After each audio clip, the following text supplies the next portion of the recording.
with that, we'll bring up Tom Heil, who is our head men's basketball coach. Can't believe it's already just about basketball season. There we go. We figured out how to put the headset on. So I got it, man. Win number one. Win number one. Good My to friend. see you. How are you? How are you? I'm great. Good. It's good to be here. It's good to be talking hoops. I can't believe we're talking hoops. We've got a season opener tomorrow. I have to imagine that considering all the different things that have sort of gone on here in the last, 18-ish, 19-ish months, I think back to the really tough news in March of 2020 that the NCAA tournament was over. And all that you guys have been through as a program, both in terms of roster turnover, all the testing, all the different things you had to do just to try to have some sense of normalcy. Yeah. To now have your season opener tomorrow and knock on wood, right? I mean, it feels like a fighting chance to have a normal-looking year. Emotionally, what's that like? It's a lot, man. To be honest with you, it's starting to hit us. I'm sure the rest of the staff, that we actually play tomorrow. It's so much about the last 18 months has been, or maybe more than that, has been about trying to get to the next day and the next week. The fact that what feels like a normal year is about to begin is pretty exciting. So, and it really, I love our team, and that I think is a big part of it. I just love being around this group. I love coaching them. Love the commitment. It's a group that's going to be together for a couple years here, and we're just really, really, really excited. They've weathered the storm. I think they've worked really hard throughout all this. So most of the emotions facing getting to play tomorrow are just excitement for our players, for our coaches, and the chance to actually get to go out and do it with some people in the stands. And, I think at a level of appreciation is probably as high as it's ever been across sports period for those that get to play and coach. So we're going to appreciate every bit of it this year for sure. Let's talk about your team because, you think back to where this program was over the, not last season, but the seasons prior. It just felt like you had a boatload of veteran leadership that, names that became so synonymous with Baldwin Wallace basketball have graduated. That's college basketball, man. Yeah. It's attrition. And in a lot of ways, you still have some of those same guys, but a lot of new faces on this team this year that, especially with fans not having been able to see guys last year. We do. What can they expect? Well, that group that graduated in 2020, that was Brian and my first recruiting class together. So those guys were really special. We recruited them and then got to coach them for 4 years, and I think a big part of a lot of success, and loved coaching those guys. But we graduated 8 of them that year. So, when that happens, there's certainly some turnover.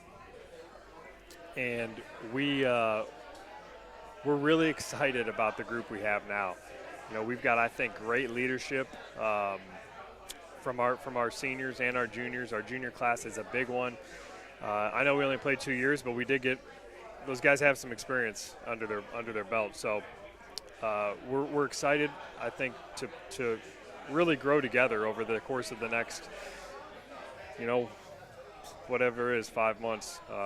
We're excited. We've got some young guys that I think are very talented, very committed. We're so excited to get going. I was just talking with Coach Overt about this. It feels like because you only play one football game a week, maybe there's a little bit more of a regimented nature there. Sure. For the most part, when you're in conference play, you're playing Wednesday, Saturday, right? So you kind of know what your routine's going to look like. It almost feels like it's more a series of 20-some-odd sprints than it is a marathon. Because for sure. Every game is so much preparation. How do you balance with the very successful teams that you've had here? How do you balance enjoying the success you've had and the wins and seeing guys enjoy the celebrations with that quick, I got to flip the switch here because we got a game in 48 hours and we got to get going? Yeah, that's really hard. I think if you figure that out, you'll be much happier as a coach.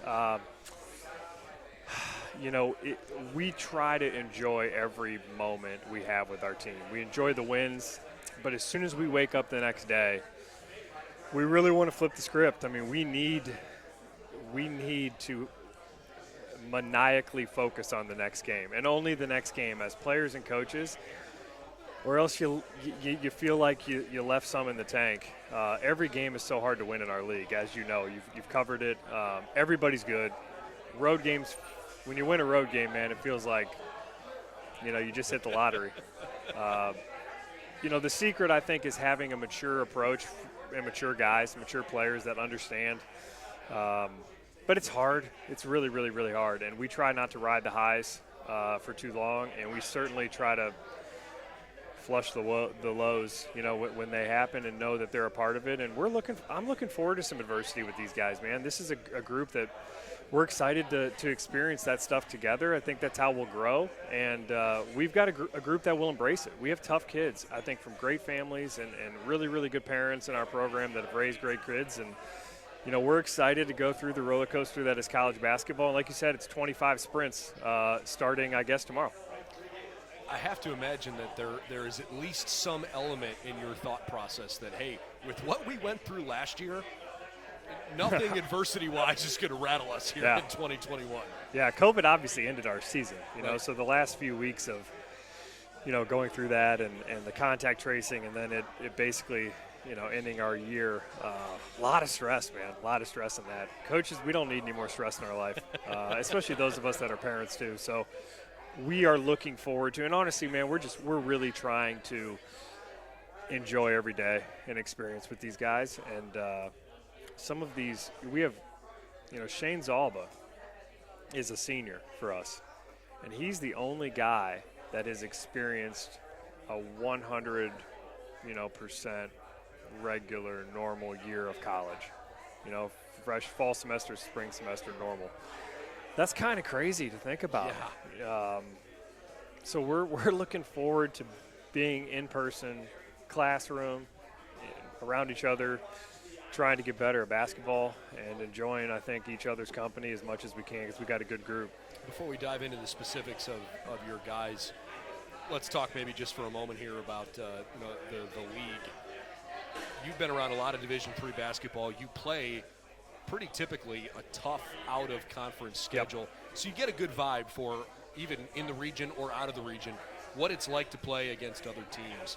And I think it develops this appreciation of the OAC is a very, very tough basketball league.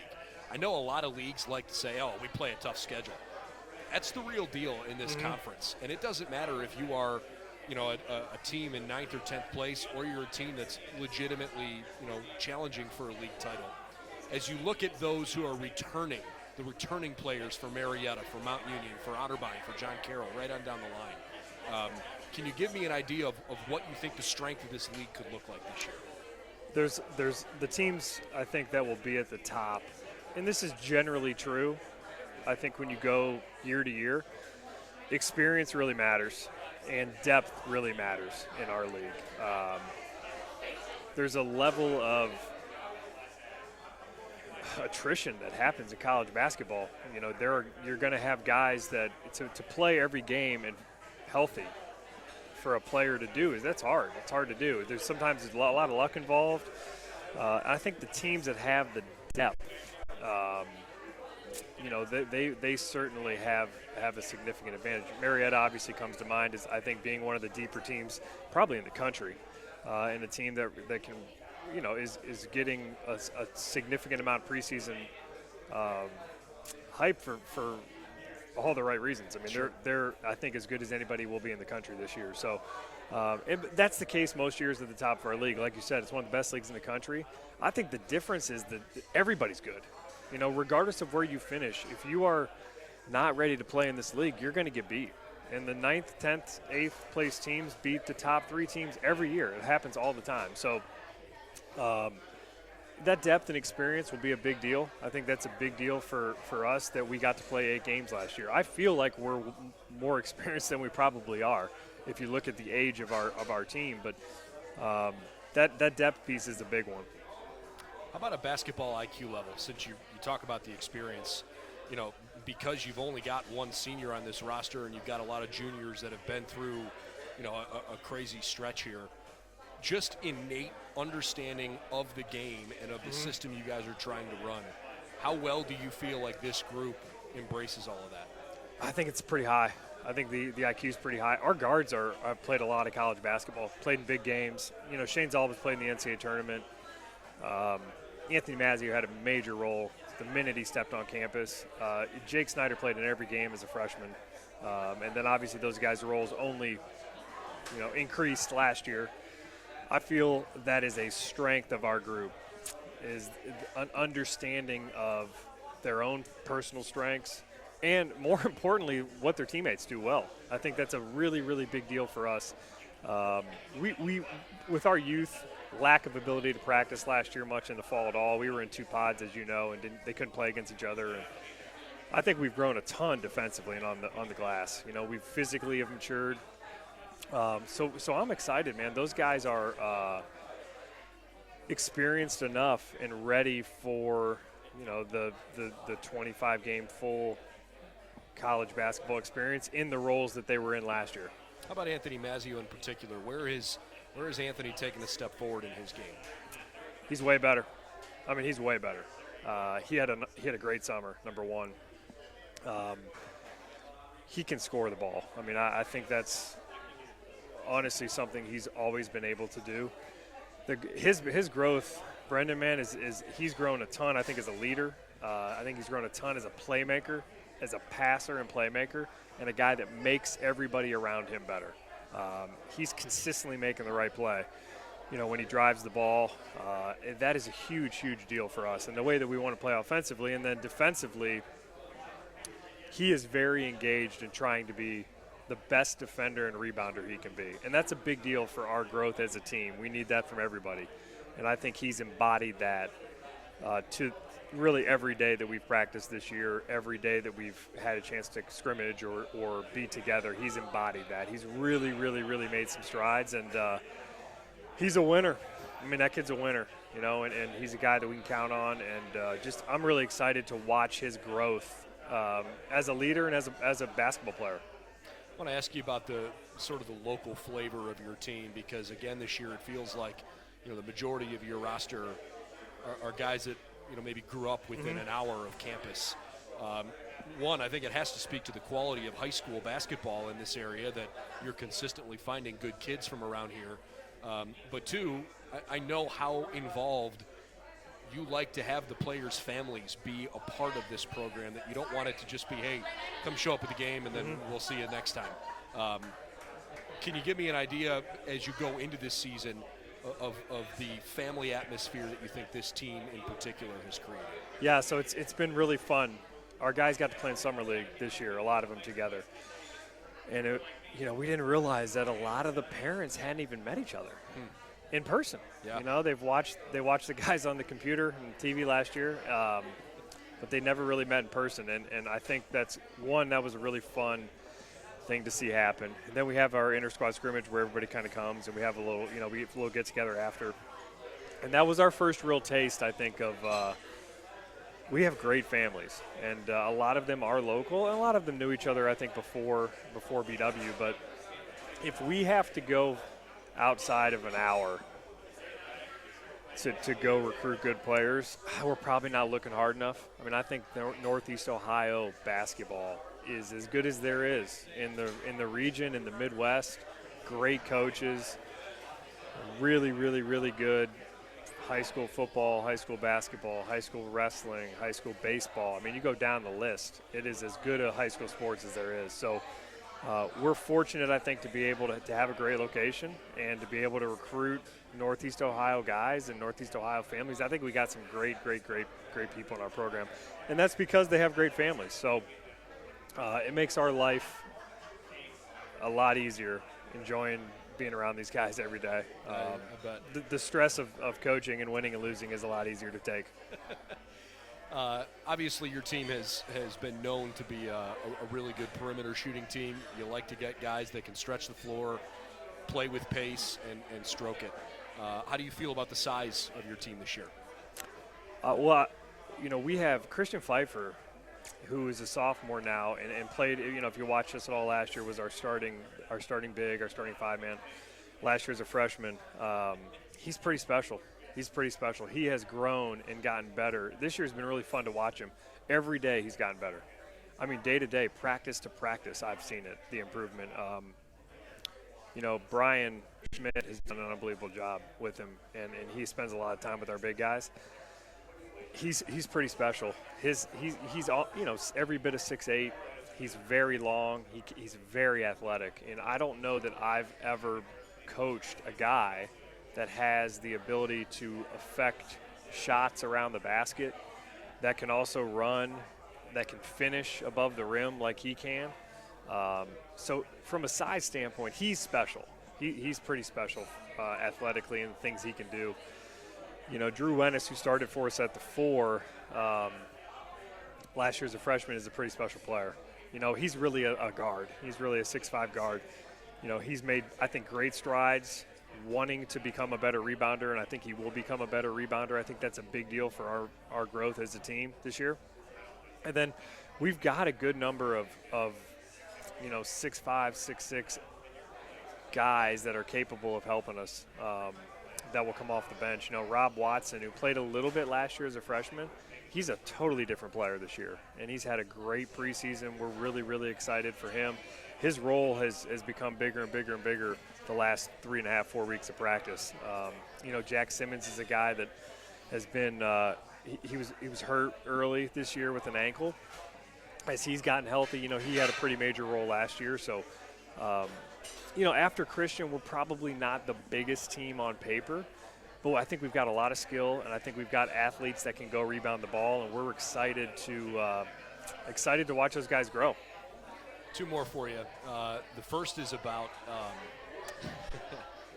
I realize your boss is sitting here. Okay? So this is not a Steve Thompson related question. You personally and your family have been at a lot of volleyball matches. You can feel the cultural change in student athletes supporting their classmates, their friends in other realms. You probably see it even better than I do because you're here on a daily basis with that. Can you give us an idea, just as you come into the season, around the excitement level around Yellow Jacket athletics as you get ready to launch a winter season? Yeah, I've been to a lot of – it's been fun to go this fall, to be honest with you.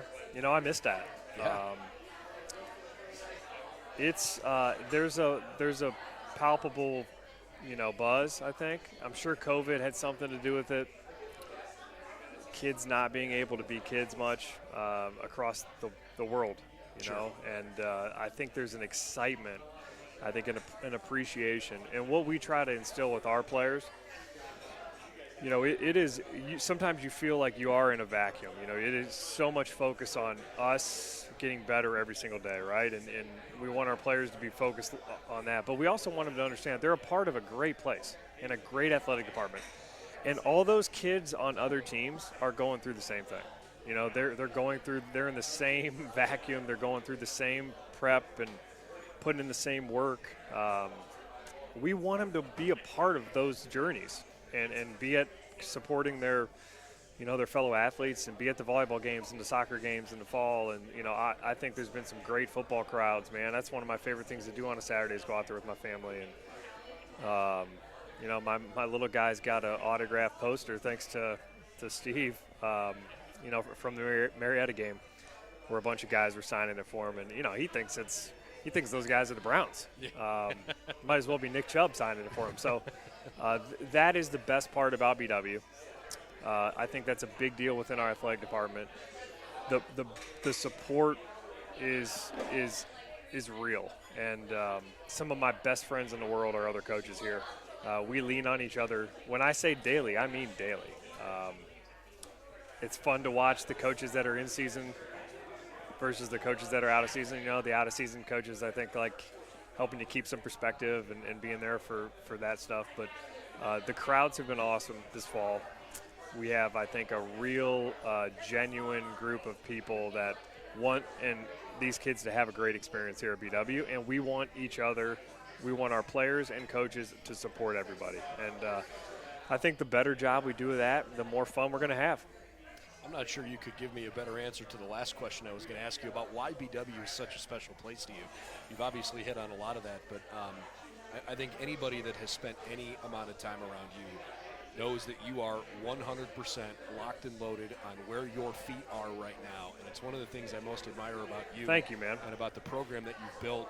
There aren't distractions, right? It's we're here. This is what we're doing. We're supporting the people around us. Yep. When it's basketball season, it's hoops. But when it's football on a Saturday, when it's baseball in the springtime, or lacrosse or volleyball or whatever, it's pretty obvious that this place is special to you. I love BW, man. I will. This is where we've raised our kids. My son just turned 6 about a week ago, which is wild. And if they're watching, I hope they're listening to their mom. But that time has gone incredibly fast. And when we moved back, and I was fortunate enough to get this job and be sitting in this chair, Katie was pregnant with Camden, and we've been. She had him here my first year back, and our family has grown up in the gym and Trestle Field, and I can't think of a better way for kids to grow up. I mean, this is exactly where I want to be. This is where we want to raise our family. I think this is a place that you can have an unbelievable academic and athletic experience. I really do. We've got great people in our athletic department. We've got great professors. I think we have great location. Look at some of the things that these students get to do. One of our guys, Luke Driscoll, and our student coach Corey Jones got a picture with Goodell at NFL draft, working the NFL draft last year. Those type of experiences, man, those are pretty cool. And I really believe in this place. I believe in what we're selling. It's an investment people make to send their kid here, and I think it's one that pays off exponentially. So I'm fortunate to be here. I got a great staff. I work with great people. And we get to coach really good guys, and I get to watch a lot of other coaches do that at a high level. So I'm pretty fortunate, personally and professionally, to be talking to you, man. Well, I miss talking to you. I miss talking to you too. I'm laughing at the thought of Camden not listening to Mom or listening to Mom because it's that time of year where it's not Katie's about to be a coach's wife again. The season starts tomorrow. Yeah, we have swim lessons tonight. I miss swim lessons, but it's not just Camden either, man. Don't let that cute little girl fool you. I'm not going to let Dawson get away. She's just she's just as big of a culprit as he is. But we're excited, man. Really excited to get going. I love this team. I really do. And we're going to grow. This team's going to be together for the next, 2 to 3 years for a lot of them. So we're excited, ready to go, man. Can't wait to see you and support you. Thanks for stopping by, and good luck, and hope this is a really fun year for you. I hope so, man. All right, Tom Heil, head men's basketball coach here at Baldwin Wallace. All right, and we are going to flip to the women's